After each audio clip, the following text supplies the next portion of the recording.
And when FDR said, nothing happens in government by accident. Nothing happens by accident.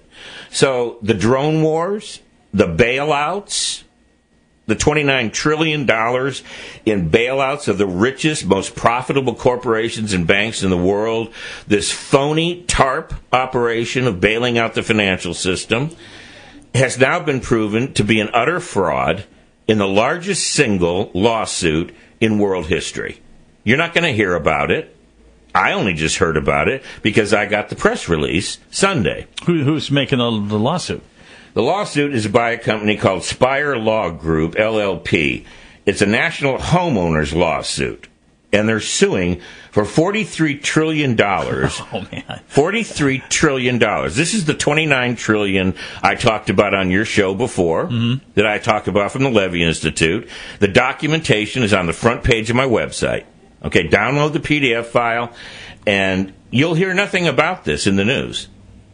Okay? You're just not going to hear about it. You're going to have to dig around the internet to find out about it. Now, why is it? Because it's not a big enough news story, or they don't understand it's the news story. It's the news story. But the indictment in here includes people as individuals, because in this lawsuit, Spire Law Group states that they have proven that these individuals acted as individuals, not as a government agency at the Fed, the Treasury, the Senate, and the banks, referred to euphemistically as banksters now. Banksters. And their name. But the names of the people named in here is Attorney General Eric Holder, Anita Dunn, former communications director for the Obama administration, Robert Bauer, the husband of Anita Dunn, and chief legal counsel for the Obama reelection campaign. And then the banks that are being sued is every major bank that you know, from Bank of America, Citigroup. The chairman of Citigroup is actually singled out. Vikram Pandit is singled out. All of these companies and corporations, including what they refer to in here in a kind of a nutshell fashion in the lawsuit, they refer to them as bank servicers, because they're not actually legitimate banks. They're hedge fund managers. They're not affiliated Federal Reserve banks. They're not a Federal Reserve endorsed bank. Some of them are in institutions that do only mortgage lending. Some of them are in the Cayman Islands, in the Bahamas. All of these financial institutions and pseudo financial institutions, or black money, they call it shadow banking now in this lawsuit. All of them have already been served the papers over the last 6 months. Thousands of them are being sued, including individuals from the Bush administration. Geithner is being sued. Rubin is being sued, former Treasury Secretary. All of them are being sued, and they're demanding that the $43 trillion be returned to the Treasury and all foreclosures be stopped immediately in the interest of the American people and, of course, the New York taxpayers, because they filed the suit in Brooklyn. But this law firm is actually taking all of the data I've been feeding you and talk show hosts for the last 8 years. All of that data, and then all of their own investigation themselves. And they have lawyers in every single state in the United States, licensed and bar association.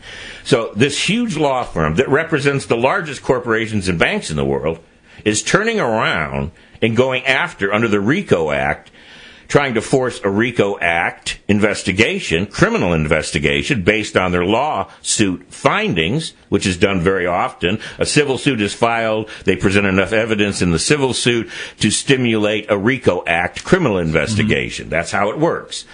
And actually, that's precisely one of the things I'm doing with the California Corporation. We're going to sue the guy that was the embezzler, hoping that it'll be a sizable enough lawsuit with enough evidence of fraud and conspiracy on his part with numerous individuals that it'll become a RICO Act conspiracy, and they will all go to jail. Him, his entire crew that was behind the embezzlement. But what I'm saying is $42 trillion racketeering scheme has been uncovered. It's taken them years to do so. They have violated not just the Federal Reserve Act, but they've violated the Patriot Act. And they're going after all of these people by name and all the banks and institutions worldwide. This is the biggest lawsuit in world history.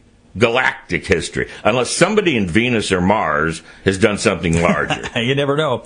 So, but did this money, this 43 trillion, really exist? Because nowadays money flies through the air. I mean, it's all it digital. exists because it was the Federal Reserve and the Treasury Department that created the money out of thin air and created the institutions to lend the money secretly without congressional approval to these banks and institutions. And by the way, guess what else comes out in the lawsuit? The former investigating, what do they call it there? Generals, I'll get his name here in a second. I'll flip it over here and try to find his name. The guy that was the Inspector General for the TARP program, Neil Barofsky, is also included his statements and his deposition in it is that Obama has lied, the Fed has lied, the Treasury has lied, and all of the leaders of these district definitive institutions, all of these individuals have lied publicly and to the Congress and are culpable because he says in this lawsuit none of the TARP money has ever been repaid. Obama lied to the American people, and that's in part some of the misconduct. And this lawsuit includes everybody. Absolutely everybody that I've talked about for 8 years. And this will not even be on the front page of the Daily World.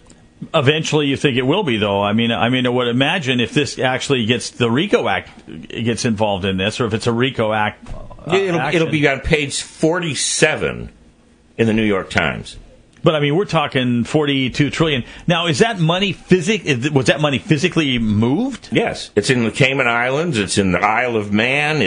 They've traced the money to hundreds of new tax havens in the Bahamas and the Cayman Islands and in foreign countries that are in opposition to American foreign policy. So what are they doing with the money? Is it just sitting in a... Well, interestingly enough, that 2 weeks ago, I sent an article to my client base that right now the U.S. multinational corporate structure, the monopoly corporate structure, which includes companies like General Motors, General Electric, Walmart, and all of the largest monopoly banks, are sitting on $5.5 trillion of liquidity and not lending the money back into the domestic economy. So in other words, what this lawsuit is confirming is what I was arguing for the last 8 years, since Bush was in office, is that this money is being taken out of the Federal Reserve and the Treasury, U.S. taxpayers' money. They're creating it out of thin air, which will cause inflation, and the money is going to the richest, most powerful banks, individuals, and corporations. They're taking the money and they're laundering it to offshore accounts, not paying taxes, and that's why it's called money laundering in this lawsuit. They're saying it's straight out money laundering. They're taking U.S. taxpayers' money, sending it offshore, not paying taxes, and sitting on it for their own self-interest. But the self-interest, what's the advantage to them if they loot our government to the point where this global economy of theirs collapses? These are individuals. They don't care about what happens to the economies. The economy is the world. The world is their oyster. You and I will sit here and watch more jobs go overseas, which Romney would have overseen just as well in the White House as Obama. Jobs are going to continue going overseas. Foreclosures will continue. This lawsuit will be fought by the Justice Department, whether it's Obama's Justice Department or Romney's Justice Department. I'm not saying these guys are going to win. That's not what I'm saying. Yeah, because how would you dig up all that money? How would you award all that money? How would you force them to pay? That's not going to happen. No. But the fact is, this is what's important. The same thing is when we discovered all of the information that came out that the Saudis were involved directly. The Saudi Arabian government and royal family were sued by Lloyd's of London for their active involvement in 9/11. They threw it out of court. They settled out of court. We never heard from it again. But the point is, the lawsuit proved that the Saudis were involved in 9/11. This lawsuit proves the argument that this country has been looted by a significant minority of the wealthy, most powerful people, and our House and Senate and the White House are obstructing justice and not pursuing this. A private law firm has to do it. So, in other words, this is what the truth is. This is what the truth is. This is how our country's being run and has been run for decades. And finally, some law firm large enough and bad enough that they could take these people to task. But will they win? Probably not. That's not my point. I'm not waving a flag and I'm not doing kumbaya.